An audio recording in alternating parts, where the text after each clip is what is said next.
Coucou les loulous. Spirit of low morality, social ethic in any day. All assets was the price. Greatness of human voice. Ah, c'est mieux avec les boucles d'oreilles. J'en avais perdu une, j'ai été obligée de les recommander. J'adore ces boucles d'oreilles, elles viennent de chez Crazy Factory, tout simplement. Et donc je me suis dit, pourquoi pas un petit chit-chat make-up, sachant que je n'ai pas trop de sujets de vidéo en tête, c'est un peu à la one again. Je me suis vraiment mis à fond pour sortir des vidéos tous les mercredis à 18 h, j'ai vraiment envie de tenir ce rythme. Je sais que YouTube aime bien shadowban lorsque les contenus sont pas sortis de manière régulière. Du coup, je veux maintenir ce rythme. So, I am here. Et en même temps, je vais me maquiller parce que je vais à un festival ce soir. Festival breton, on va écouter du biniou et boire de la bière.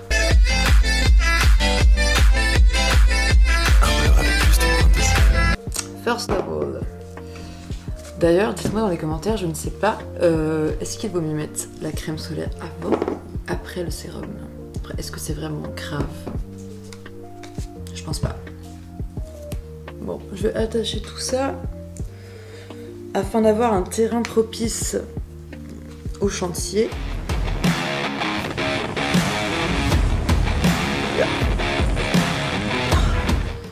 J'ai bien évidemment une energy drink parce que qu'est-ce que je ferais sans? De base, je suis team Monster à donf, mais depuis que j'ai goûté celle-ci, je dois dire que les rockstars sont archi bonnes. En plus, c'est un peu mon rêve de devenir une rockstar, du coup, ça motive. On se dit, ouais, enfin bref. Délicieuse, 10 sur 10. Je pourrais être goûteur professionnel pour energy drink, j'aimerais trop, ce serait un peu un life goal. Alors, on va commencer par une poquito de crème solaire.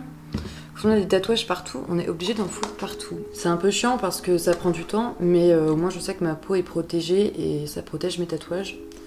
Il vaut mieux, hop là, le faire. Bon, du coup, je suis partie sur d'abord crème solaire. Alors, je me note des listes de sujets dont je veux parler en vidéo. J'ai consulté mon grimoire, ma liste, juste avant d'allumer ma caméra, pour voir de quoi je pourrais parler. Et je me suis dit, pourquoi ne pas aborder le thème de la toxicité dans le trouble borderline? Qu'est-ce qui fait que l'on peut devenir une personne toxique? Comment gérer ça? Je pense que ça peut être bien d'en parler, ça peut aider certaines personnes à se rendre compte que non, ce ne sont pas des monstres parce qu'ils ont le trouble borderline. Ça peut aussi démystifier auprès des personnes qui s'y connaissent pas trop et qui ont des a priori sur les pathologies mentales. Permettre un peu de partager l'info, comme quoi non, ça ne nous rend pas mauvais. Il y a déjà tellement d'a priori dus notamment à la culture par exemple cinématographique qui met en scène admettons des serial killers, des choses comme ça avec des pathologies mentales, et directement ça stigmatise des personnes concernées. Bon, on parle quand même beaucoup plus de santé mentale maintenant, notamment sur internet, et c'est une bonne chose. Ça permet de montrer une facette réelle. La plupart des personnes avec des troubles mentaux sont destructeurs, mais envers eux-mêmes, c'est vraiment surtout envers eux-mêmes, et parfois ça peut toucher les personnes autour, mais le pourcentage est très rare. Je pense que j'ajouterai à l'écran des pourcentages, histoire d'avoir des sources, comme là je pars un peu de rien et je discute juste. Il y a mon Momo derrière qui fouine, je sais pas si vous l'entendrez. Le Momo est un chat, au cas où. Du coup j'ai pris ça. Alors, est-ce qu'on voit bien? Un petit sérum bio, tout rosé, qui donne un petit teint rosé à la peau. Crème incroyable, vegan, qui sent trop bon. Alors je sais que normalement, on n'est pas censé mettre des trucs qui sentent sur la peau, enfin sur le visage, mais elle est vraiment réconfortante, elle protège des UV. Non, franchement, cette marque est hyper cool. Et j'ai pris un gommage aussi, à la même odeur, à la myrtille. Et c'est un véritable plaisir. C'est un peu comme s'étaler du gâteau sur la tête. avec les calories en moins quoi. Mais ça donne très envie de le manger. Voilà. Ma peau est tartinée, satinée, prête à déguster. Une mention spéciale au packaging, incroyable. Donc vraiment c'est très mignon.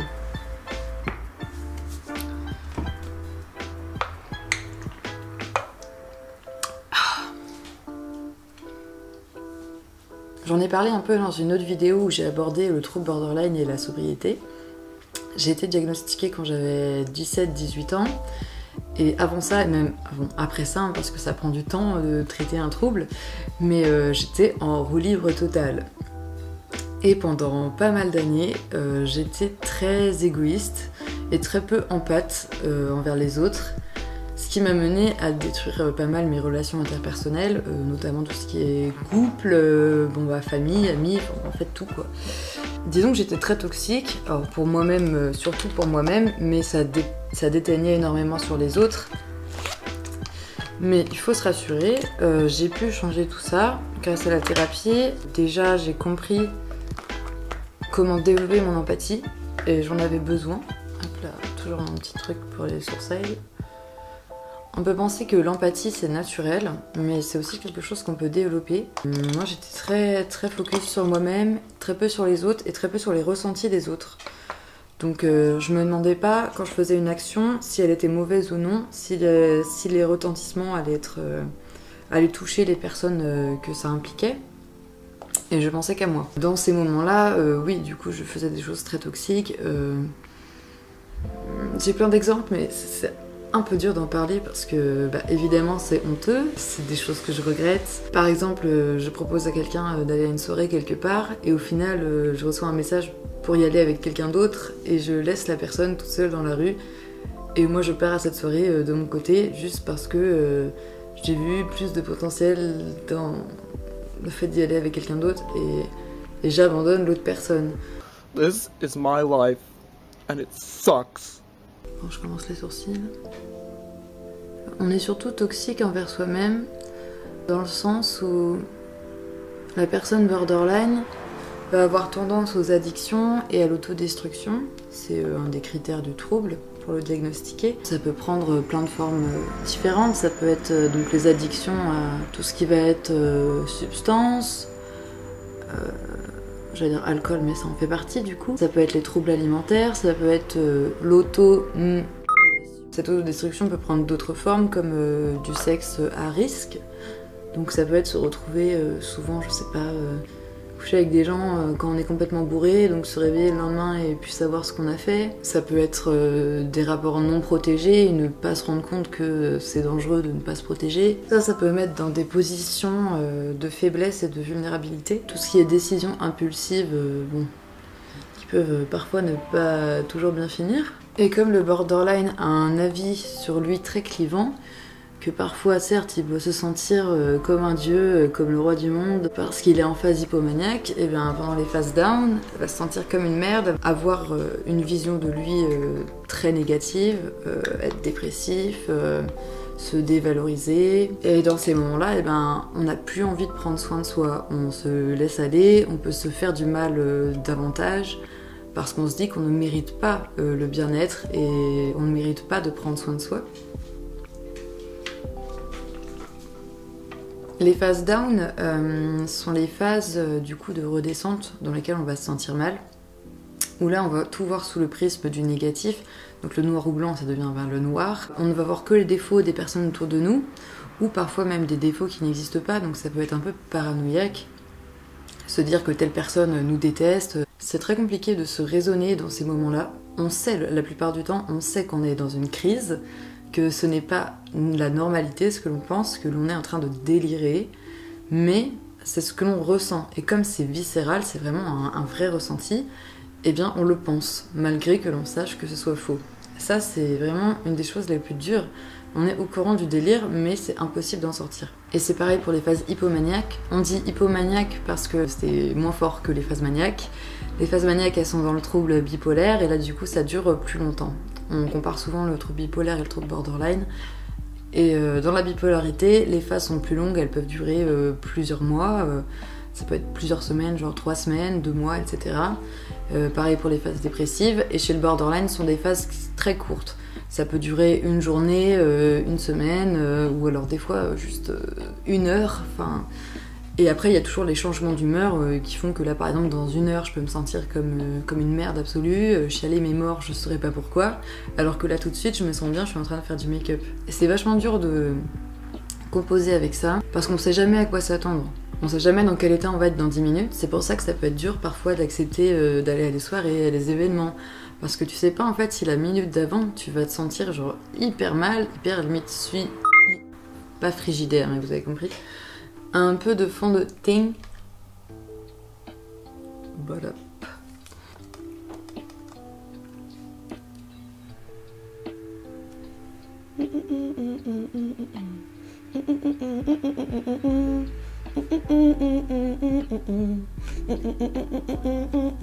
Et quand je filme des vidéos et que je regarde mes autres vidéos sur YouTube, je peux voir directement à l'énergie que j'ai, donc quelle phase j'ai été. Par exemple, l'autre vidéo où je fais un chit-chat make-up en discutant, je sais plus quoi d'ailleurs. Oui, le truc avec la MLM. Enfin, le date chelou. Je suis clairement en phase hypomaniaque. Je le ressens très bien, je fais plein de blagues, je me sens bien, j'ai beaucoup d'énergie et ça déborde de partout, donc je le sais. Là, je suis un peu mitigée. Je suis un peu en phase de tranquille, quoi, une phase de plateau entre les deux. Toujours la palette Beauty Bay. On peut avoir que ça et c'est carrément suffisant. Un peu de rose. Je sais pas pourquoi j'ai le petit bonhomme en mousse dans la tête, mais écoutez, vous allez en profiter vous aussi. Le petit bonhomme en mousse. Je connais pas les paroles, c'est-à-dire que ça s'arrête au titre. Hop là, voilà. Pour avoir un air un peu plus éclairé. Un peu moins morne.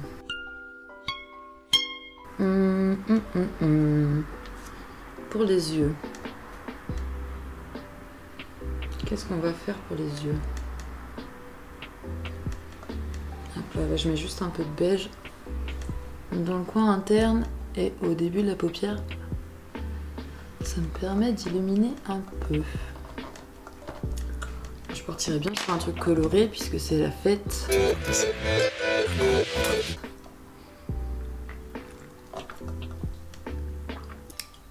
J'en ai mis de mon œil.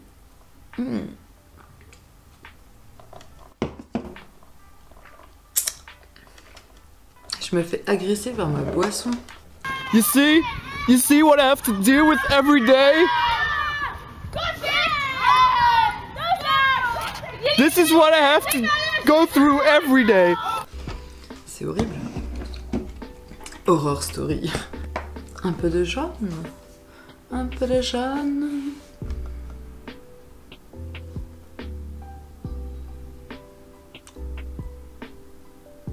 Un peu de jaune.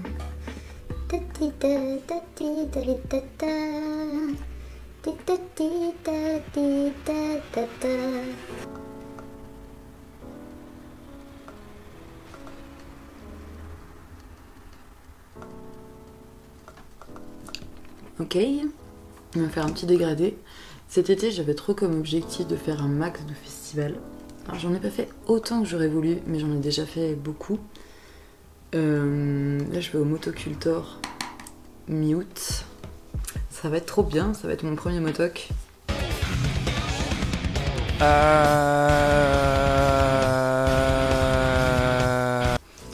J'ai pris du orange. Bon, j'ai pris lui orange. Pour faire un dégradé. Alright.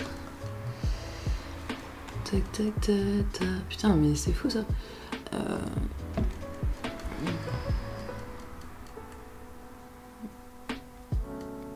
On va faire quelque chose un peu sunset. Beach sunset sun.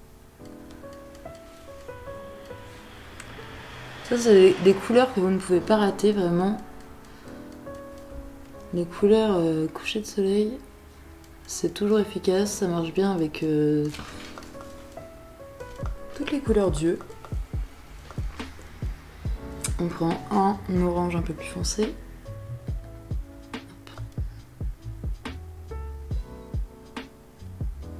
J'éteins un peu.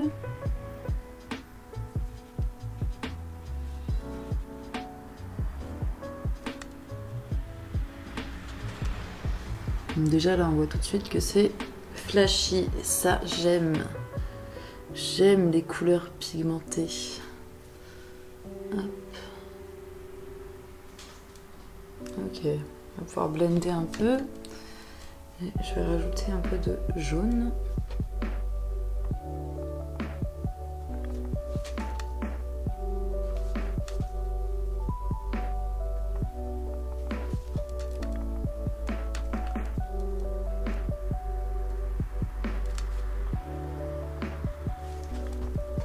Ok.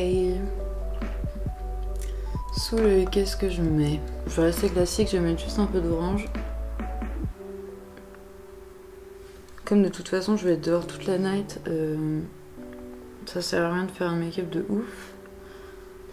1 heure après que je sois arrivée, je serai sûrement remplie de bière et de la sueur des autres gens, donc on va pas trop se prendre la tête. I like that. C'est moi où j'ai un énorme trait.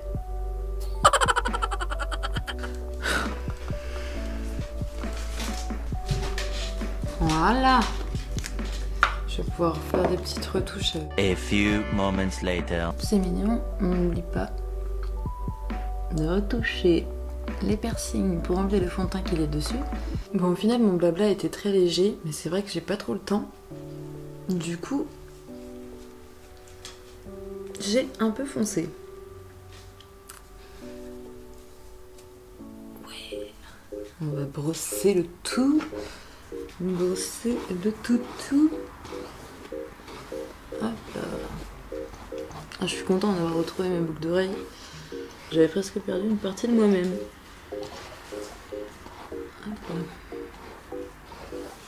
Et voilà pour le petit look. Merci d'être resté avec moi tout au long de la vidéo. Vous pouvez me suivre sur Instagram qui s'affiche juste ici. N'hésite pas à me faire un petit coucou en commentaire. Je te fais des gros bisous. A plus, c'est Louloust.